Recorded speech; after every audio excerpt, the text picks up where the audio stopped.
एक रात भाग 5 में आप सभी लोगों का स्वागत है। अगर चैनल पर नए हो तो वीडियो को लाइक करके चैनल को सब्सक्राइब कर लीजिए और पार्ट 1 से स्टोरी देखिए, बहुत ही मज़ेदार स्टोरी है। अब वीडियो शुरू करते हैं। और डैडी हंसते हुए अंदर की ओर आते हैं, अजीब सा गुनगुनाते हुए, और मेरे करीब आकर खड़े हो जाते हैं और कहते हैं, अजीब लग रहा होगा तेरे पर जान छिड़कने वाला तेरा पाप तेरे जान के दुश्मन कैसे बन गया, ये सोचकर तेरा सर घूम रहा होगा। और मेरे चारों दोस्त और डैडी सभी हंसने लगे। मैंने कहा, डैड ये सब क्यों किया? डैड क्या बोल रहा डैड? और कहकर जोर से हंसने लगते हैं। और मेरे दोस्त में से एक कहता है, क्यों उसका भेजा खराब कर रहे हो बॉस? अभी सच क्या है बताओ, ये खुद सुनकर मर जाएगा। मैंने कहा, कैसा सच? डैड वो सच जिसे सुनकर तेरी रूह तेरा साथ छोड़ देगी। मैंने कहा, वो कौन सा सच है डैड? तेरा बाप भी अनाथों पे दया दिखाने लगता है और अपुन पर भी दया भीख देना शुरू कर दिया। अपुन दिल लगा के काम किया, लेकिन अपुन अपने लिए किया। तेरे बाप का 1 नंबर का माल चुरा कर अपुन सप्लाई करने लगा। अपुन ऐसा लगातार करता है और तुझे अपने बाप का बिजनेस में कोई इंटरेस्ट नहीं था, इसलिए बाप अकेला बूढ़ा कमजोर पड़ गया। लेकिन एक दिन उसे मेरे सभी काले कारनामों का पता चल गया और फिर तेरे डैड ने एक मीटिंग रखी, उसमें मुझे जलील करके कंपनी से बाहर कर दिया। उसी वक्त वहाँ रिया को ले आया और तेरे डैड को यह पता चला कि रिया भी अनाथ है, तो उसका भेजा घूम गया और उसी गुस्से में इतना गलत कहा कि रिया वहाँ से चली गई और मेरा रास्ता अभी उसी समय साफ हो गया, क्योंकि उसके पीछे दुम हिलाते हुए तू भी वहाँ से चला गया। और फिर तेरे डैड तेरे पीछे ऊपर की टिकट काट दी।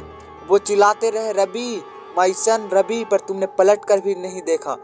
कितना नालायक बेटा, लड़की के लिए बाप को छोड़ दिया। अब मुझे गुस्सा आया और मैं जान गया कि वो कौन है। मैं उसे मारने के लिए आगे बढ़ा तो मेरे दोस्त ने मुझे बांध दिया।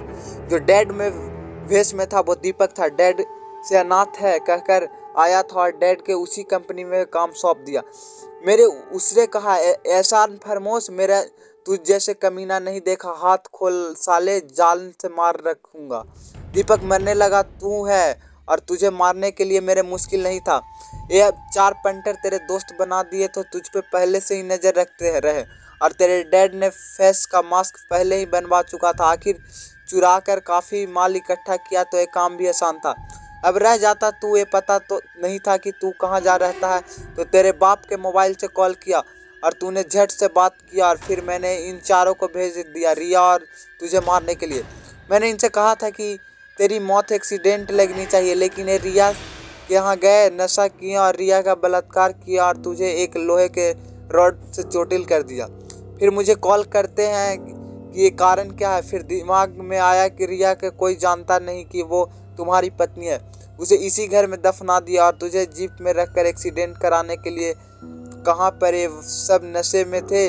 चारों ने गाड़ी ठोक दी और वहाँ किसी के पास के गांव वाले ने खबर की और किस्मत की वो बचा गया। हमने लगा कि हम हॉस्पिटल पहुँचेंगे तब तक तुम सब पुलिस को बता दोगे, लेकिन हमारी किस्मत उस सभी ने पल भुला गया था जो तूने रिया के साथ जिए थे। बस तुम्हें इतना ही याद था कि तू अपने दोस्तों के साथ जीप में जा रहा था।